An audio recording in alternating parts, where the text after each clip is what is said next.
31. Setelah saling melepas kerinduan beberapa detik, Rifan pun menguraikan dekapannya dan memandang wajah sang istri intens.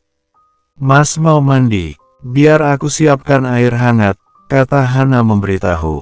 Namun, Rifan menggeleng mengingat dirinya baru saja mandi di rumah Dita tadi dan setelah itu, ia langsung kemari karena permintaan Dita. "Mas sudah mandi, Dik," sahut Rifan singkat. Bibir Hana melengkung. Ia tidak lagi berkomentar karena paham di mana dia mandi.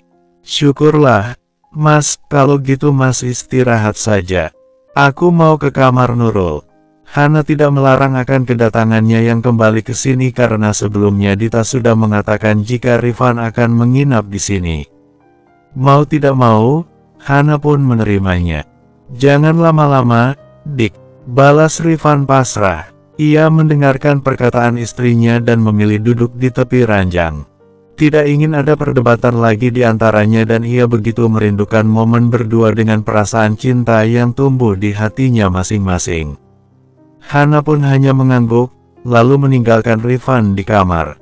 Ia sama sekali tidak tahu jika Rifan benar kembali, tetapi hatinya dihantui rasa bersalah. Seharusnya Dita dan Rifan menikmati momennya sebagai seorang pengantin. Namun, kenyataannya mereka masih mengikis jarak seolah ada batasan yang mereka jalani dan kini justru Dita mengizinkan suaminya untuk bersanding bersama istri pertama.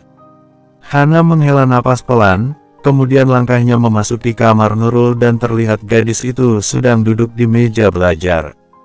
"Hei, anak bunda lagi apa?" Hana melihat Nurul yang begitu serius dengan buku juga pensilnya. Entah apa yang dia lakukan di sana.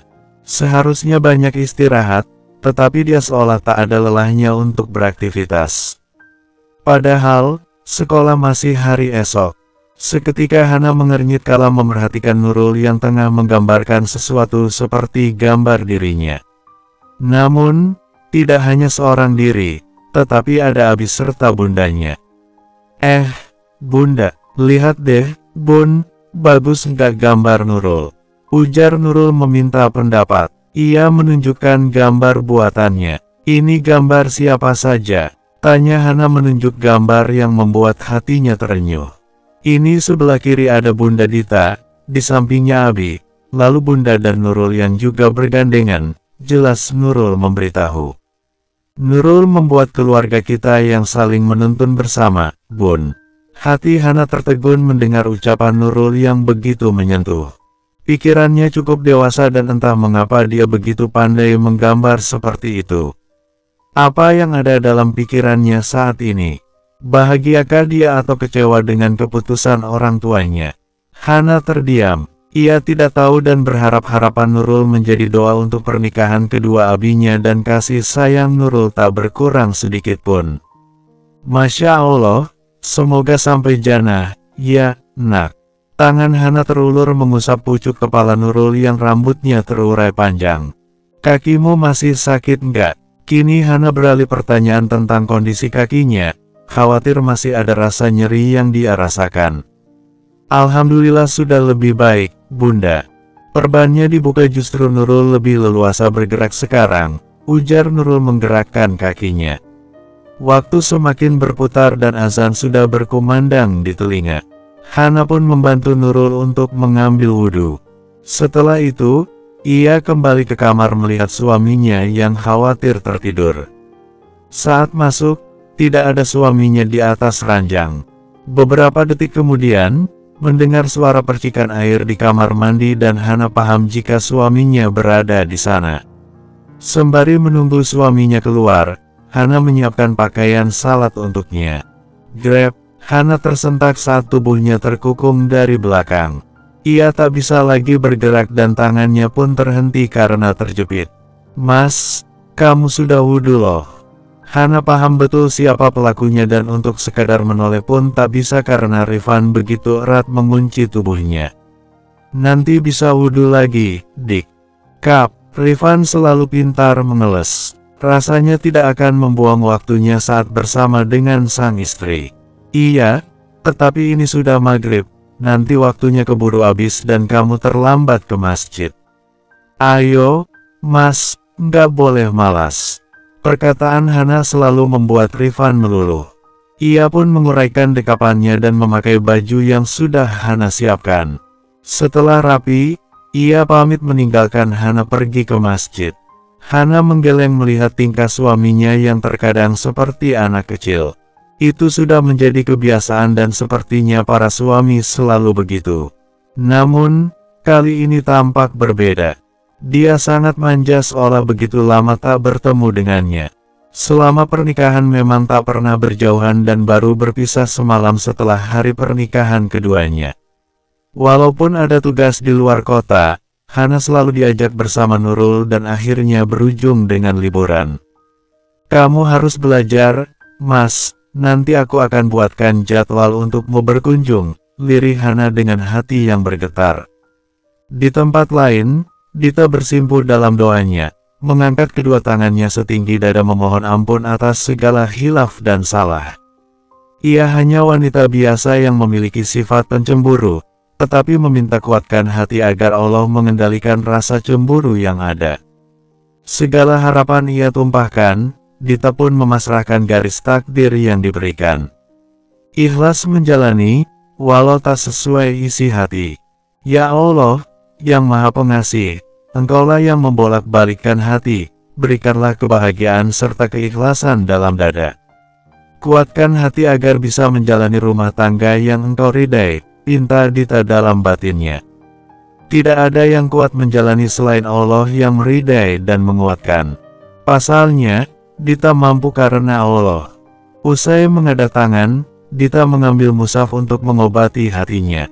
Ia membaca penuh khusyuk ayat demi ayat yang begitu menyentuh. 2 lembar berhasil dibaca, Dita kembali menutup diakhiri dengan selawat juga doa agar mendapat syafaat serta keberkahan dalam dirinya. Ibu, kata Dita melihat ibunya yang sedang memerhatikan. Ibu pun tersenyum ke arahnya memancarkan kebahagiaan di wajah. Semoga kamu selalu bahagia, tak? Amin, Bu, doakan Dita, ya. Dita duduk di hadapan ibunya, mengecup punggung tangan sang ibu penuh taksim. Tanpa kamu pinta, ibu selalu mendoakan kamu, nak, tutur ibu pada putrinya. Belajar untuk lebih dewasa, ya, nak, walau ini berat insya Allah kamu bisa bahagia. Bahkan gak hanya kamu, tetapi Hana pun ikut merasakan kebahagiaan itu. Dita mengerti maksud dari perkataan ibunya. Ia akan berusaha sebaik mungkin dan menjadi istri yang diimpikan. Ibu lihat kamu hanya sendiri, Rifan kemana? Sedari tadi ibu tak melihat Rifan berada di rumah setelah kepulangannya tadi. Bang Rifan pulang ke rumah Mbak Hana, Bu, karena di sana Nurul sedang sakit dan Dita mengizinkan Bang Rifan untuk menginap di sana, ujar Dita jujur. Saat pamit, ibu berada di kamar dan Bang Rifan tak sempat berpamitan pada ibunya. Dita lupa bilang jika Bang Rifan menitipkan salam untuk ibu. Ibu tersenyum dengan tangan yang mengusap punggung Dita. Tak mudah memang, pernikahan baru digelar dan putrinya harus merelakan suaminya bersama istri pertama. Masya Allah, kamu gak marah, nak? Tanya ibu memastikan. Hati wanita begitu lemah dan mudah rapuh. Nggak ada hak buat Dita marah, Bu, karena Mbak Hana memiliki kedudukan yang sama seperti Dita. Bukankah ini pun termasuk pahala untuk Dita? Dita memperjelas perasaannya kepada ibu. Ia sama sekali tidak marah apalagi dendam dalam hati, justru merasa damai. Walau dikatakan mustahil, tetapi Dita sendiri yang merasakan. Dita paling berbeda dengan wanita lain yang di saat pengantin baru masih dalam momen bahagia bersama suaminya. Justru Dita lebih istimewa, meneguhkan hatinya atas pilihan Allah yang diberikan kepadanya. Mendengar kalimat Dita yang tersentuh, wanita parubaya itu langsung merengkuh tubuh sang putri. Air matanya sudah tak bisa terbendung lagi melihat kekuatan hati Dita yang begitu kokoh. Insya Allah surga untukmu, nak. Ibu bangga padamu. Sementara Hana berbincang bersama sang suami. Pria itu bersikap romantis tak kurang sedikit pun. Bahkan, tangannya tak berhenti mengusap anak rambut yang menghalangi wajah. Hana mungkin bahagia, tetapi entah bagaimana perasaan Dita sekarang yang ditinggal suaminya saat masih berada momen bahagia. Apa Dita tidak marah kamu berada di sini, Mas? Tanya Hana berpura-pura tak tahu. Insya Allah, enggak, Dik. Dita justru mengizinkan Mas untuk menginap di sini. Rifan menimpali apa adanya. Kenapa Mas tidak menolaknya? Padahal ini masih hari bahagia kalian berdua. Hana menatap lekat, mendesak sang suami tentang pertanyaannya. Rifan terdiam, bibirnya keluh tak mampu berkata.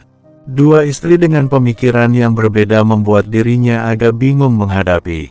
Mengapa kamu mempertanyakan itu? Apa kamu tidak suka Mas berada di sini, Dik? Seketika Hana terdiam dengan bibir yang terkunci. Dirinya yang bertanya justru Rifan melontarkan pertanyaan yang membuat dirinya terpaku. Bersambung 32. Mulai besok, Hana ingin membuat jadwal untukmu, Mas. Rifan menghela napas. Memangnya apa yang salah? Lagi pula Dita tak mempermasalahkan hal ini dan justru mengapa Hana yang seolah memberatkan. Mas berada di sini sudah atas izin Dita, Dik. Tidak perlu kamu merasa bersalah. Lagi pula Dita kasihan pada Nurul yang sedang sakit, kata Rifan jujur. Ia menjelaskan agar pemikiran Hana tidak berujung negatif. Hana mengerti, Mas. Aku juga tidak melarang Mas untuk berada di sini. Justru senang Mas bisa menemaniku dan Nurul. Hanya saja aku ingin memberikan jadwal agar Mas tidak lupa pada Dita. Hana menjelaskan, Rifan tidak boleh lupa dengan kewajiban yang lainnya. Ia pun berhak atas Dita sebagai istri sahnya. Jika bukan dirinya yang mengingatkan, bisa saja Rifan menjadi lupa diri. Terserah kamu, Dik, ujar Rifan pasrah. Kepalanya pening memikirkan isi kepala dua istri yang berbeda haluan. Keduanya sama-sama baik bahkan sangat baik menurutnya, tetapi ada sisi negatif yang dipikirkan walau tak diungkapkan dan Rifan dapat merasakan itu. Kini, Rifan hanya ingin mengistirahatkan tubuhnya. Ia menyimpan kepalanya di bahu Hana dengan tangan yang posesif merengkuh pinggangnya. Sesekali menyesap aroma tubuh Hana yang membuat dirinya tenang. Entah mengapa wanita itu begitu menyulitkan dirinya sendiri. Padahal, dia sendiri tak siap untuk kehilangan. Biarkan Mas memelukmu, Dik, ujar Rifan lirih. Ia tidak ingin Hana melepaskan dekapannya. Mau tidak mau, Hana pun membiarkan Rifan. Kemudian wajahnya menoleh terlihat sayu juga lelah yang begitu kentara. Maafkan aku, Mas, jika perkataanku menyakitimu, kata Hana dalam hati.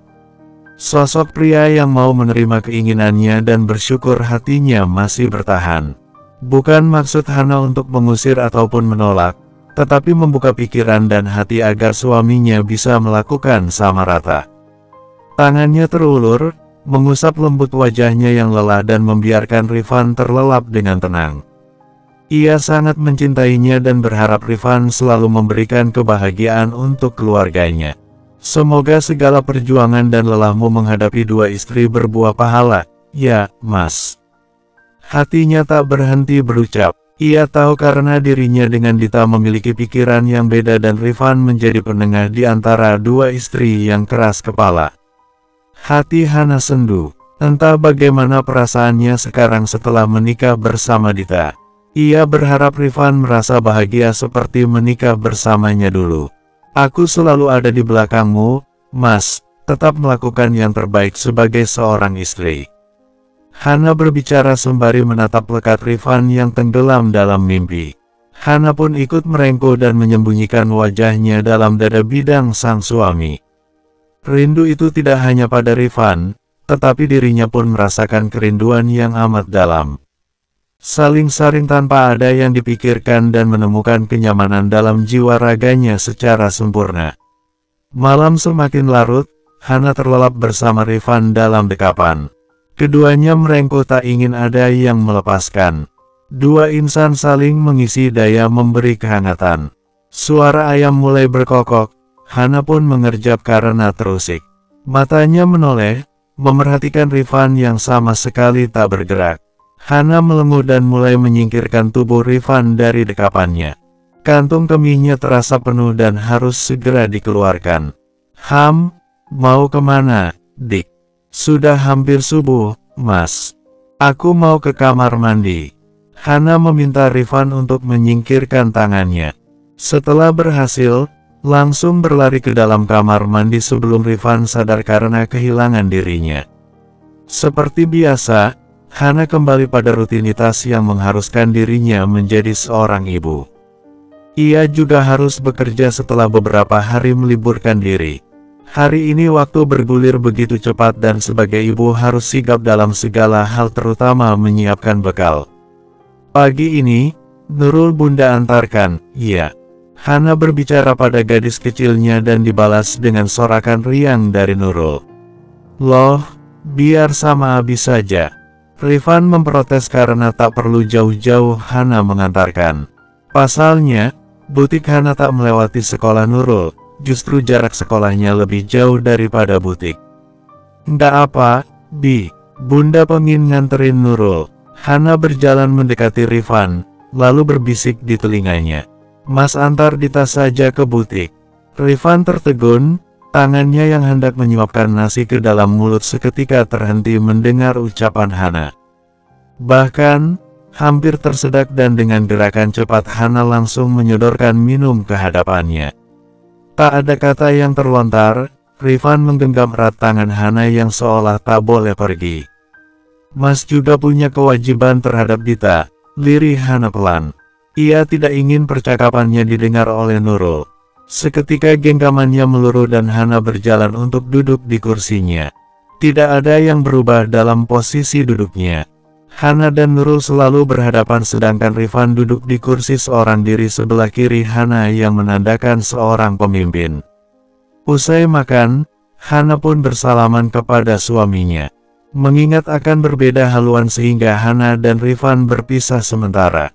Aku berangkat, ya, Mas, jangan lupa ajak Dita untuk berangkat bersama, kata Hana memberitahu, lalu mengecup punggung tangan Rifan penuh hormat.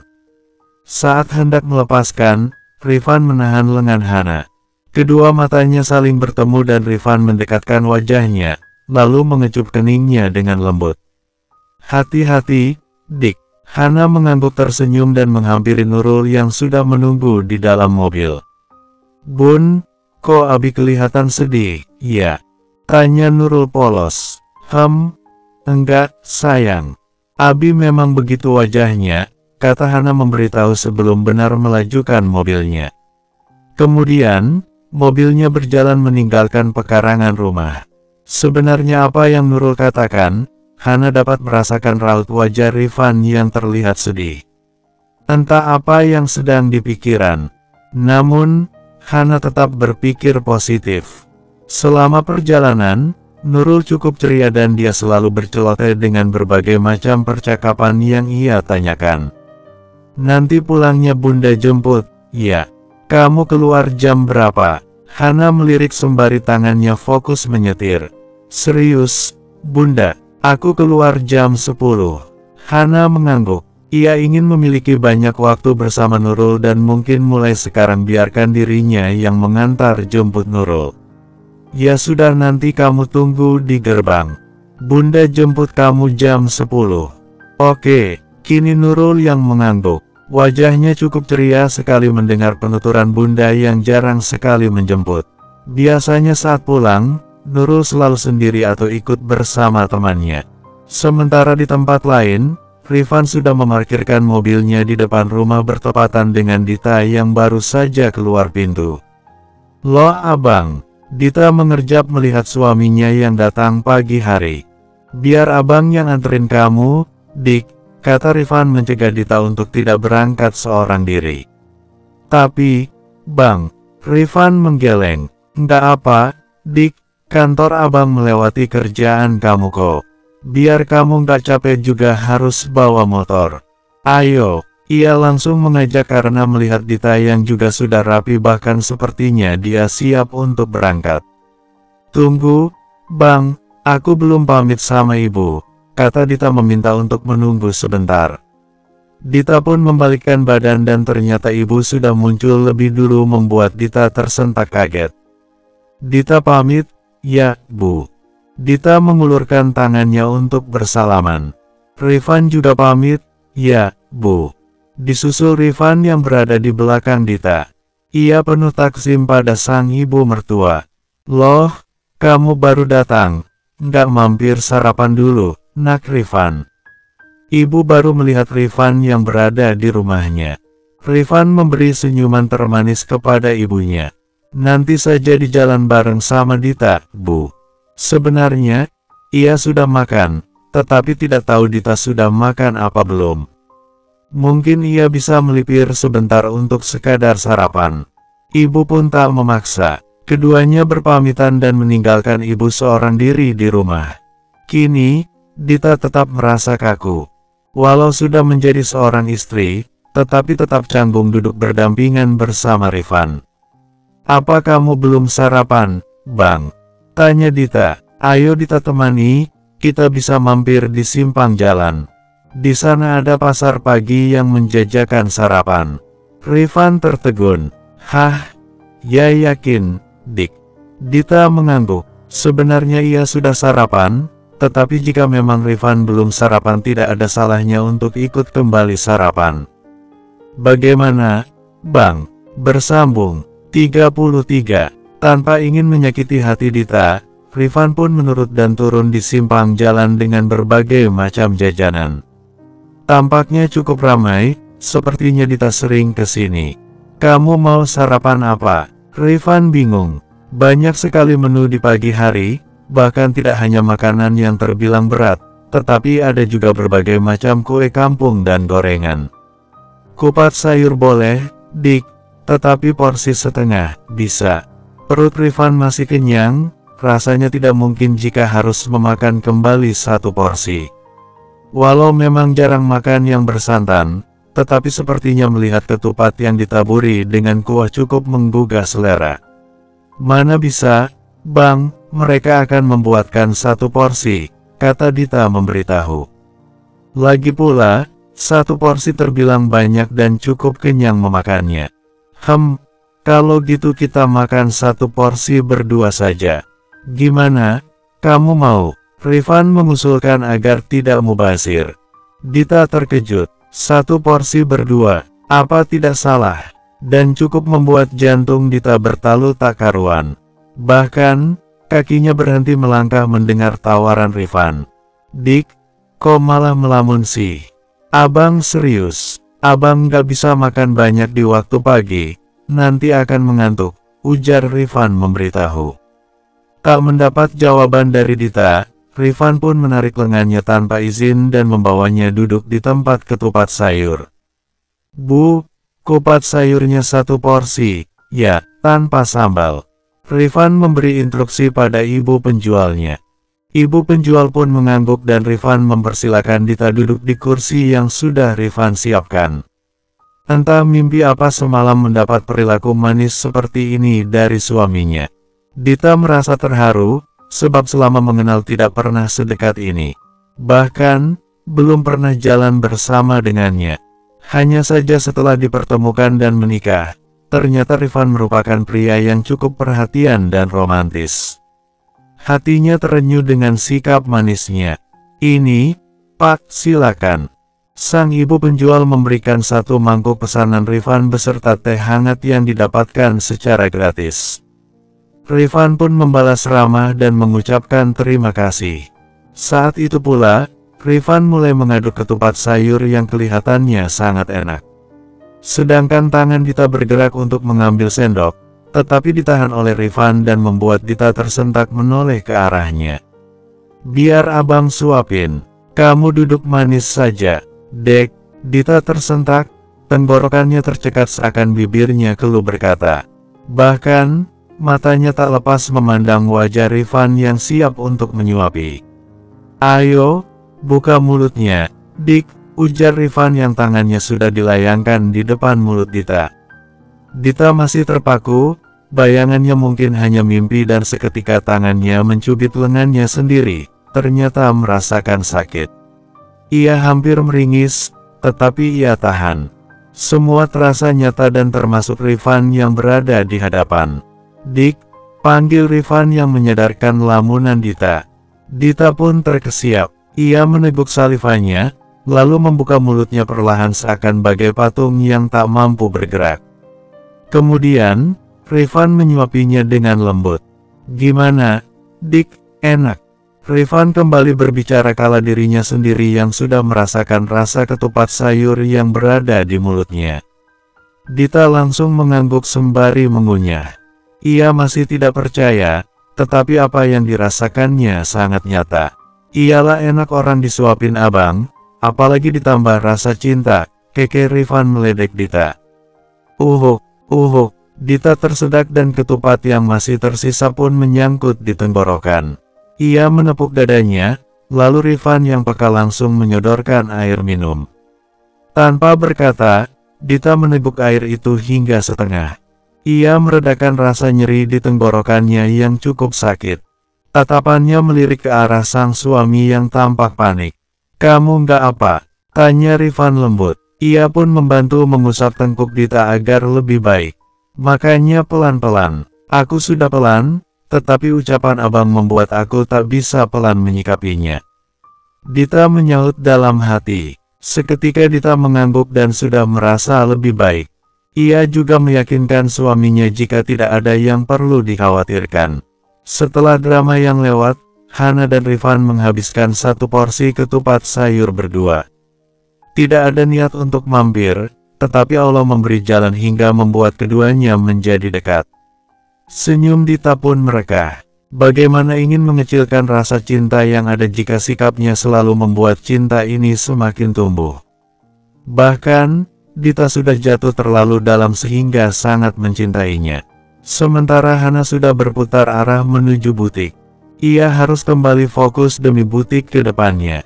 Ada banyak planning yang sudah masuk dalam listnya demi membangun butik menjadi berkembang lagi. 10 menit perjalanan, Hana pun sampai dan terlihat masih tampak sepi, belum banyak karyawan yang datang, sepertinya Dita juga belum sampai. Hana tak terlalu memikirkan, ia langsung masuk ke dalam ruangan dan menyiapkan bahan untuk dikerjakan. Hari ini, jadwal Hana untuk memantau konveksi seragaman pelanggannya.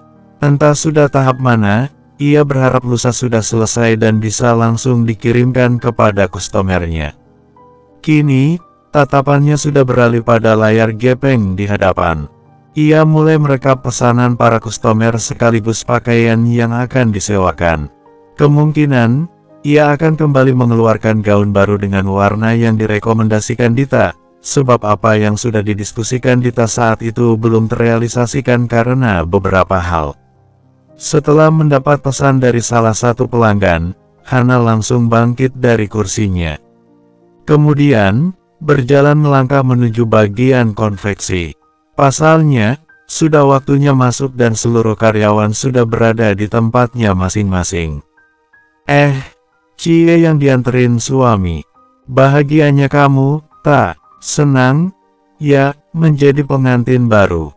Hana tertegun kala mendengar kalimat karyawannya yang sedang berbincang kepada Dita, tetapi Dita tak memberi jawabannya. Ia hanya tersenyum yang Hana sendiri dapat merasakan. Semoga kamu bisa terus mendapatkan kebahagiaan itu, ya, tak, kata Hana dalam hati. Walau dirinya tak yakin jika Dita benar merasa bahagia menjadi seorang pengantin. Hana tersadar, lalu teringat akan tujuannya. Kakinya melangkah maju dan seketika deringan ponsel berbunyi membuat Hana mengurungkan langkahnya. Ah, iya. Mbak, sesuai pesanan. Oke, saya tunggu. Terima kasih, ya, Mbak, kata Hana mengakhiri sambungan telepon dari seberang. Senyum Hana mereka setelah menunggu beberapa hari tak ada kabar. Kini, dapat bernapas lega mendengar kabar baiknya. Bu Hana, maaf di luar ada pelanggan yang marah-marah, kata karyawan yang memberitahunya. Hana mengernyit, lalu mengikuti karyawan itu ke depan. Namun, sebelum menghampiri Hana melihat keadaan yang memang benar di luar ada beberapa ibu-ibu yang marah. Selama membuka butik belum pernah ada yang marah se-ekstrim itu. Apalagi sampai berdemo di depan butik. Entah, Hana tidak tahu ujian apa lagi yang menimpa dirinya. Dengan memberanikan diri, Hana menghadapi mereka dengan hati yang lembut. Bukan menimpali kemarahannya, tetapi akan memberikan solusi. Nah, ini nih pemilik butiknya, kata salah satu ibu-ibu yang menunjuk ke arah Hana. Mohon maaf ibu-ibu, ada apa sebenarnya? Mengapa ibu semua marah di depan butik saya? Memangnya ada apa? Hana bertanya dengan peri kemanusiaan. Begitu sopan dan ramah. Baju kami rusak setelah mendapat kiriman dari butik ini. Ibu itu langsung memberikan bajunya yang bolong. Seharusnya hari ini dipakai, tetapi karena bajunya cacat kami terpaksa mengundur dan kami meminta pertanggungjawabannya. Hana pun meraih beberapa baju itu dan benar, bajunya tidak sempurna. Ada yang bagian lehernya tertutup rapat bahkan bolongan bagian tangannya pun tidak ada. Entah apa yang terjadi. Mengapa bagian produksi bisa lalai seperti ini? Saya mohon maaf, Bu, saya akan memperbaiki semuanya lagi. Saya akan kirim dengan baju yang sudah sempurna, kata Hana meyakinkan. Baik. Kami beri waktu 2 hari. Jika dalam waktu 2 hari tidak selesai, kami tuntut butik ini. Dek, Hana tertegun. Baru kali ini mendapat komplain yang begitu menyayat. Entah siapa pelakunya sampai setega ini. Namun, Hana tak mengiyakan apapun. Ia menyanggupi dan insya Allah bisa selesai tepat waktu. Setelah mereka pergi, Hana hanya terdiam meratapi masalah yang baru saja datang. Bagaimana bisa terjadi jika sebelumnya produksi selalu lancar? Ark, batin Hana menjerit bagai ditimpuk oleh besi di kepalanya. Bah Hana, Dita yang berteriak langsung memelankan suaranya kala melihat Bah Hana yang tak berdaya. Bersambung.